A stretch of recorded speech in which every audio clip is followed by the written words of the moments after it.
Hi everyone, I hope you guys are having a great day. Please disregard my voice. I've had a little bit of a cold or sinus infection or something, but anyway, I wanted to take a couple of minutes and talk to you guys about your next assignment that is due.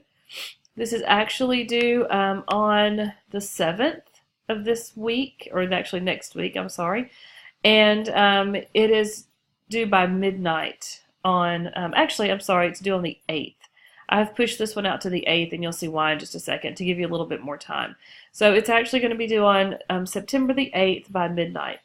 So what this is I have four very, very short case studies here.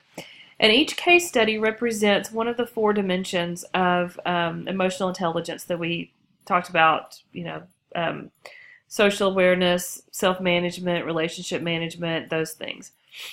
And so what you're going to do is you're going to work in your groups, and I've assigned you to a group.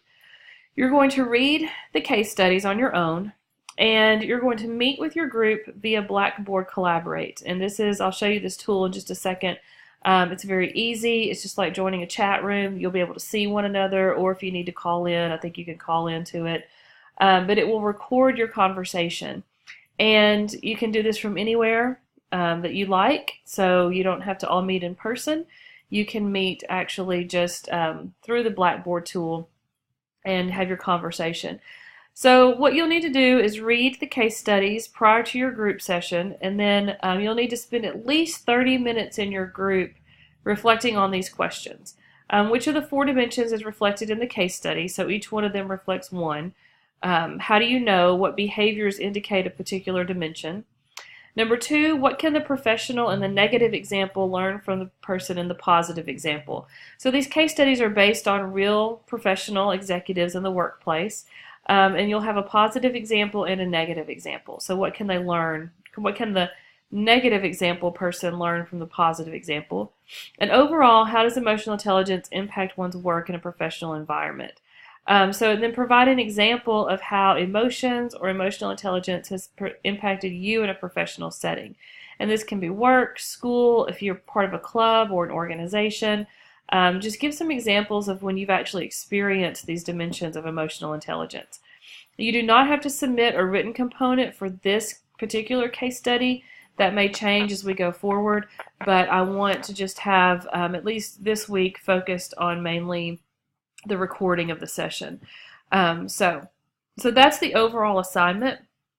You can find your group members here under this link, and I'll put all group related information here.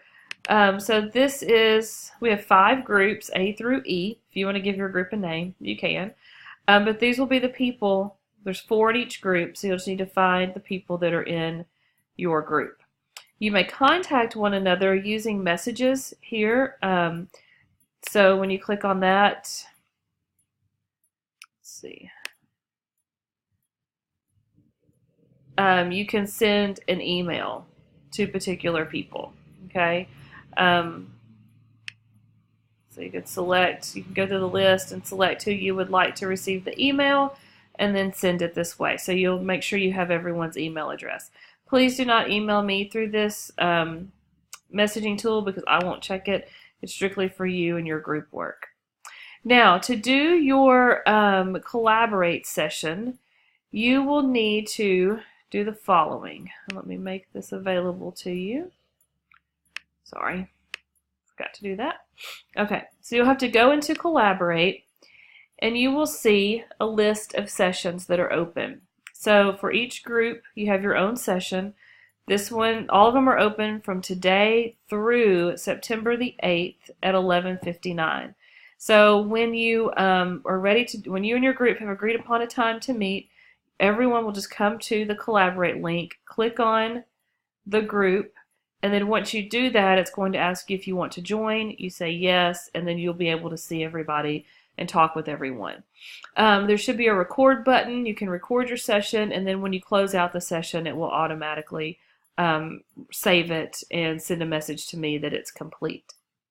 So again, you'll just need to go contact your group members, figure out a time when you want to meet, read through the case studies, and be prepared to talk about these 3 questions in your group discussion. Now, in your group discussion, everybody needs to participate. Okay, so if you want to choose someone to kind of lead the discussion, that's fine. In the Collaborate tool, everyone is considered a moderator, so you have all access to all the features of the tool. But if you want one person in your group to be a discussion leader, that's great. You could take turns. We're going to do another one of these in a couple of weeks. But you'll need to make sure that everyone participates and everyone has something to say about the 3 questions. You might not agree, you may disagree. That's fine. Just, share your opinions and share your thoughts, and we'll see how this goes. And if you have any questions, don't hesitate to ask. I'm happy to help out. I'm also a moderator in any of the groups. So if you want to shoot me an email, you're having trouble, I can jump in as well, possibly. But I think this will be an interesting way to have some group discussion in an online class, so that you can get to know some people in the class. So again, if you have any questions, please let me know. Don't hesitate to ask. And I hope you guys have a wonderful Labor Day weekend. I'll talk with you later. Thank you.